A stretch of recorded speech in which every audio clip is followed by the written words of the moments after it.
Editing this podcast is going to be one joke. It's going to be a nightmare. One big of a joke because you're going to have to edit out so many horrible jokes of us. Hi, welcome to the Aping Along podcast. The podcast where I, Noah, and my closest friend, Luke, have an open conversation with each other about what it means to live a good life. We share stories, insights, techniques, and thoughts that may help you on your path to improving the well-being of yourself and other apes like you. In this first episode, we discuss why we called this podcast Aping Along, whether we think life has meaning, and what we consider to be a life well lived. Enjoy.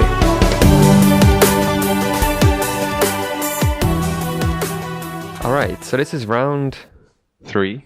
We tried to record a podcast a couple of weeks ago, but actually it must be actually more than that. Okay, so we tried to record a podcast about a month ago. We plugged it into our mobile phones, the microphones that we bought. So during the editing, I thought, why does this sound like it's just a mobile phone recording from a table? It's like, why is the quality so bad? Yeah, well, maybe because it was the phone recording it. All right, well, with that out of the way, what shall we talk about today? Well, maybe we can have more of a general discussion, at least start there, of what this podcast is and why it exists. Sure, let's make it a sort of a funny first episode. Yeah. Talk a little bit about who we are, how we came up with the name for this podcast. Yeah. Luke, why don't you tell me what aping along means to you?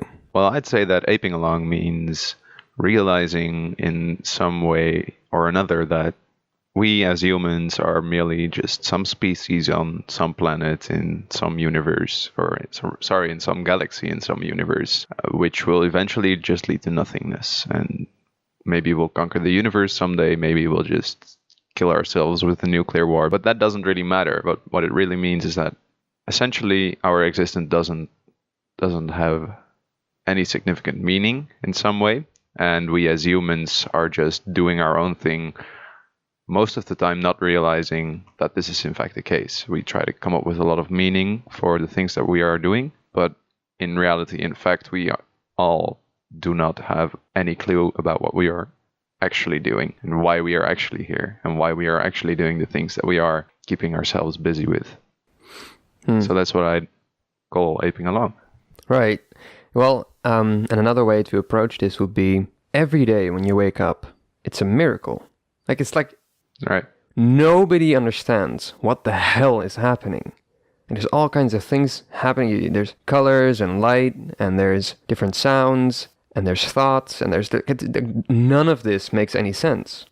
And I really think that there are different ways people can come to terms with this. Yeah.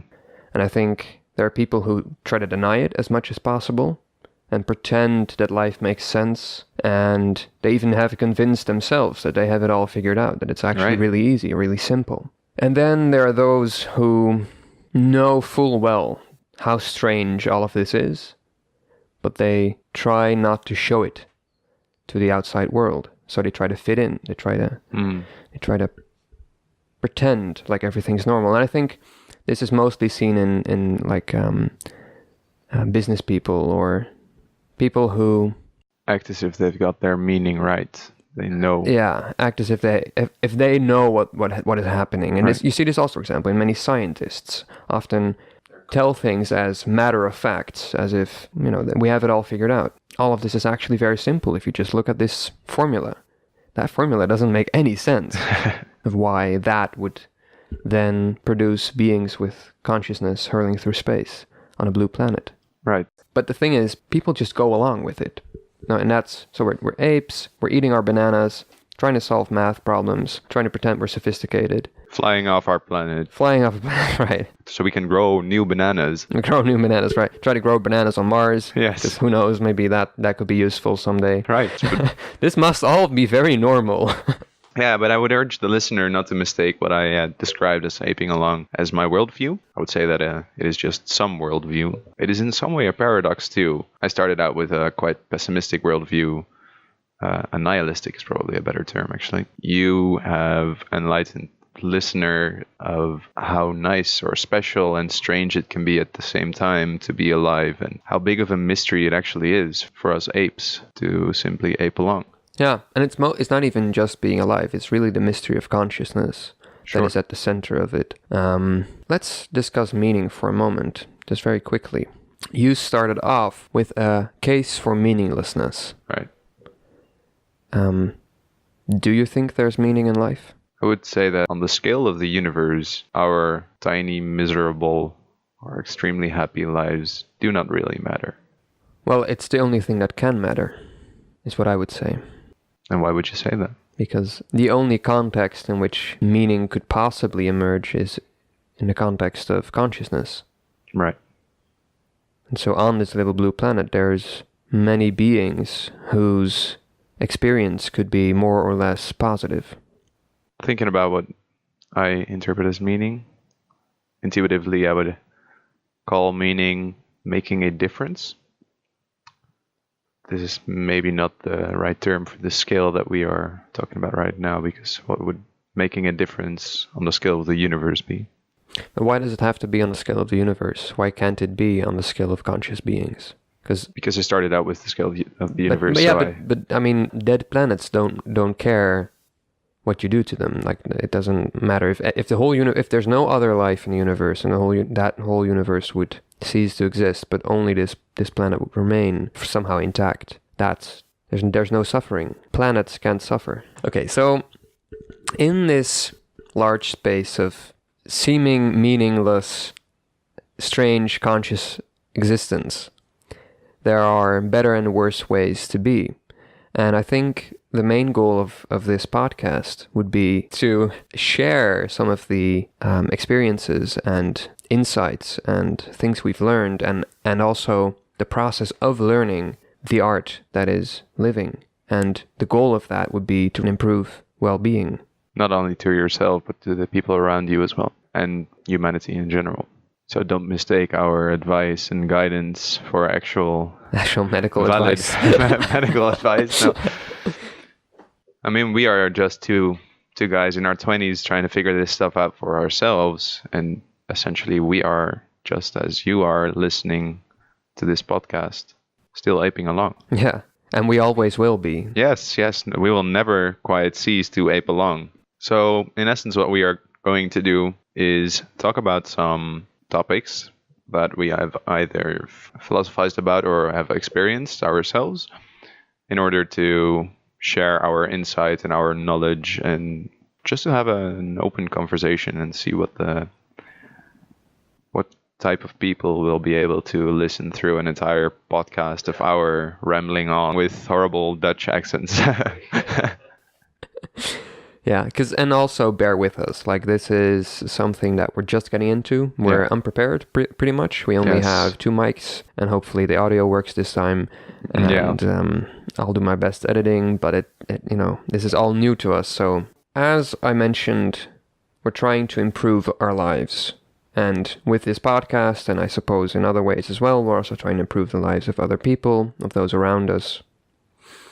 And I think it's important to just explain for a moment what that whole almost philosophy is. What does it mean to live a good life? Right. So happiness, I would say, is distinct from the feeling of feeling well. It is not like being joyous, for example. It's longer term, fulfilling kind of feeling that you can experience. And suffering is not quite the opposite, but it is a bigger umbrella-like term, I would say, that encapsulates all negative experiences that people can have. So whether that be because they stub their toe against some piece of furniture in their house and have some physical pain, or whether they experience a breakup, or whether someone has died, these are all things that I would categorize as human suffering. So now that we've got my definition for happiness and suffering, what does it mean to live a good life? Well, I would say that a good life is one where you live, or you try to live, as consciously as possible, with the project, the personal or bigger than just yourself project, to improve either happiness or to try to diminish suffering. And What do you mean when you say bigger than yourself? Well, I would call it that when you involve other people around you or around the globe in your mission to achieve a better world. My view on this is slightly different, but not much.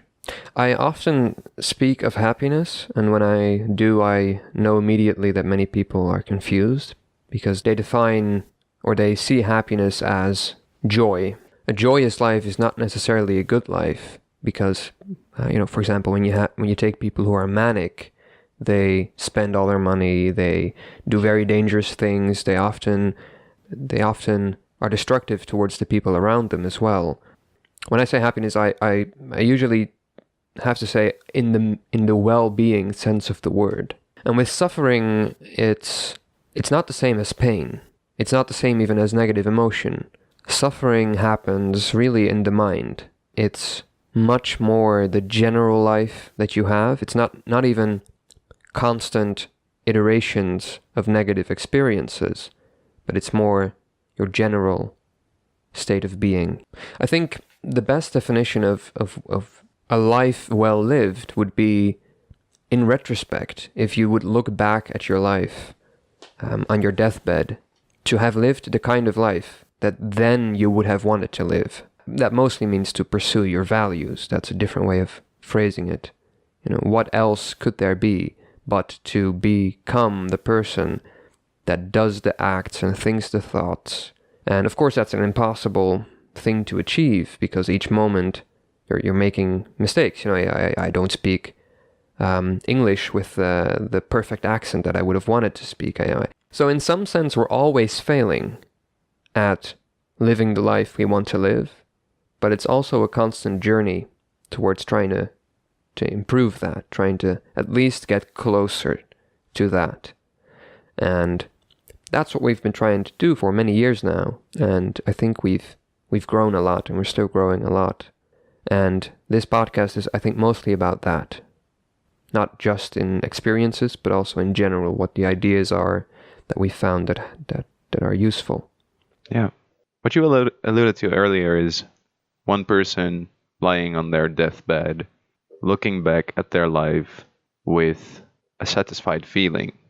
And that person would be able to say, I would not live my life any other way than I have lived it. That would mean the ultimate project achieved, right? Not necessarily, because there are those who have very destructive worldviews. I wouldn't want Hitler to think that. I think you should live a life where you can achieve as much happiness as you can without sacrificing suffering of other people as much as possible. All right. I'd like to raise this topic because I think it's interesting. Because one's values evolve during their lifetime. For example, I have significantly or substantially different values right now than I do 5 years ago, for example, and I will likely have quite different views in 5 years from now. So, are the views that you hold when you're in your deathbed the most accountable of what well-being means to you? What I'm trying to say with that statement is more, whatever you think, you would think on your deathbed, that's how you should live your life. And whether that's really what you will think or not, that's something you can never know until the moment is there. Right. So that's why also what I mean partially with it's a project that can never be achieved. It's impossible to truly achieve it. It's a path. It's a striving of sorts.